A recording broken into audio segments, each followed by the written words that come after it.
The Sagittarius new moon this year, 2024, was incredibly interesting and one that I want to review and document for my YouTube channel. My name is Tamara Bartmus, and I'm astrologer, energy worker, and natural wellness educator. And today I want to cover some of the things that I found most insightful or intriguing about the Sagittarius new moon as it begins a new cycle of growth in the themes of our own personal visions and dreams and the things that we want to create in the next year of life. It's appropriate, I find, that it is the energy that is right here at the end of our calendar year, and that reminds us that we have things to look forward to in the coming new calendar year. It's also this time of celebration and fun and hopefully laughter and religion and religious holidays, all of these things to remind us of what do we believe, what do we envision for our lives, what do we dream to create in our lives. And at a new moon, we especially get to sort of review the last 12 months and look forward to the next 12 months. And so as we look at the key energy points of this new moon, I want you to consider, what have I learned in the last 12 months and what am I looking forward to in the next 12 months? So let me share my screen as we dive into this together. All right. So one of the things that I have as a tool that I highly recommend for you if you are a student of astrology or want to understand how does it impact your personal chart is my zodiac workbook and journal. You can purchase this on Amazon. I have one for every season of the year, all the zodiac signs. It's very helpful in seeing the patterns and the introspection that it provides. So make sure to check that out and you can dive deeper into that for yourself. This video, I guess I didn't update this image, but this is showing Scorpio, but we have one for Sagittarius. Um, this is totally appropriate, you guys. It's been one of those. I'm not going to fix this. I'm just going to let it roll. It says Scorpio new moon. It's supposed to say Sagittarius new moon. It has been one of those months for me. So please, edit that to yourself. Look at it with a gentle eye, I guess. The Sagittarius new moon was on November 30th, on a Saturday at 11:19 p.m. Mountain Time. And the key points that I want to highlight are the mutable T square that was showing up that you can see here. Here's the sun and the moon conjunct at 9 degrees, 32 minutes. And this T square that it creates this opposition here with the Jupiter and the new moon. And then it apexes out with the Saturn here in Pisces. There's also this mutual reception with energy in Sagittarius and energy in Gemini. So Jupiter is the ruler of Sagittarius. It's a co-ruler also of Pisces. Mercury is a ruler of Gemini. And so when they're in each other's sign, especially that they are in retrograde, both of them creates a really unique energy point of understanding and reflecting on and going inside. Is sort of a time to sort of maybe retreat. And maybe you have felt that.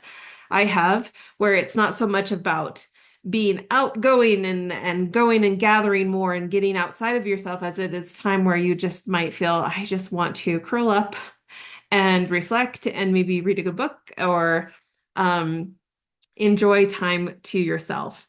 The new moon again is this potent point of reminding yourself what this part of myself, this part of my nature. And everybody has a different Sagittarius influence, which is why it's so helpful to understand where it's showing up on your birth chart, what house it influences, and what planets are there. All of those things give you a nuanced view on why and how this will impact you personally. But as you look at the Sagittarius new moon, it is again reminding that there's this opposing energy between society's needs to expand or to do more with that Jupiter here in the opposition. It traditionally would want to pull you into society, but because it's Jupiter in retrograde, that is more of a retreated energy. And instead of expanding outside of yourself, it's more of expansion within yourself and going back and saying, society would want me to think this is important, but what do I feel like is important? And in that reflection, the Mercury retrograde also helps us sort of review that and analyze that and say, okay, if this is what is important to me, what is important to how I want to proceed in the vision of the life that I want to create. And the mutable T square here, the apex of it being Saturn in Pisces, is here to support, I guess, in a way, this opposing energy of the Sagittarian and Gemini energies and say, hey, let's bring some spiritual gifts into this conversation. Let's look and reflect on our spiritual habits. Are we doing the spiritual work that will allow us to know how to show up in society and how to show up and expand ourselves and expand our vision? And if you're not doing that spiritual work, that Saturn is the reminder of doing the work, and Pisces is that spiritual expression and humanity expression. Are we showing up for humanity? Are we coming to the table with a greater vision for what is possible for humanity? If that is not, then Saturn is going to help you sort of correct that. And really, you can develop a lot of beautiful spiritual gifts and spiritual insights because Saturn is moving through Pisces. We also still have Neptune retrograde in Pisces for a little bit longer. And that also is helpful. We now remember Jupiter is a co-ruler of Pisces and a ruler of Sagittarius. And so there is an extra energy there as, again, we are invited to reflect and go within and examine, okay, this is what society tells me I should value and how I should show up.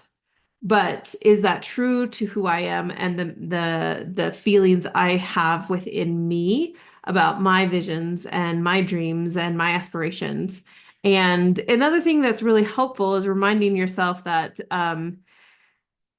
there are people that have walked this path before you with their ways of being adventurous and challenging the norm, and to find those people to be mentors for you that have walked where you want to walk, and ask and learn from them what they have learned in their journey, what mistakes they have seen and how they've overcome them, because that is taking that energy of knowledge and applying it and moving it into wisdom. And so the Sagittarius energy is very much driven by wisdom, not just by knowledge. And that knowledge, when applied, becomes more wisdom. And so it's more of a reflective time. I would encourage you to make time for pondering and reflection, because wisdom does not just happen by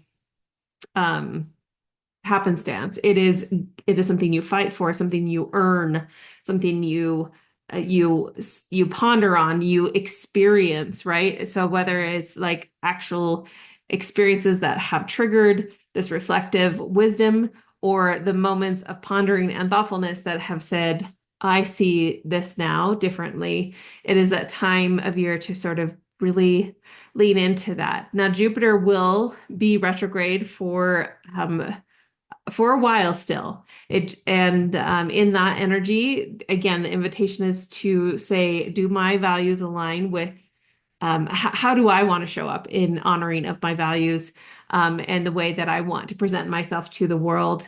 And again, paying attention to where Jupiter is in your own birth chart will help you get more insight on that as well. So I would say that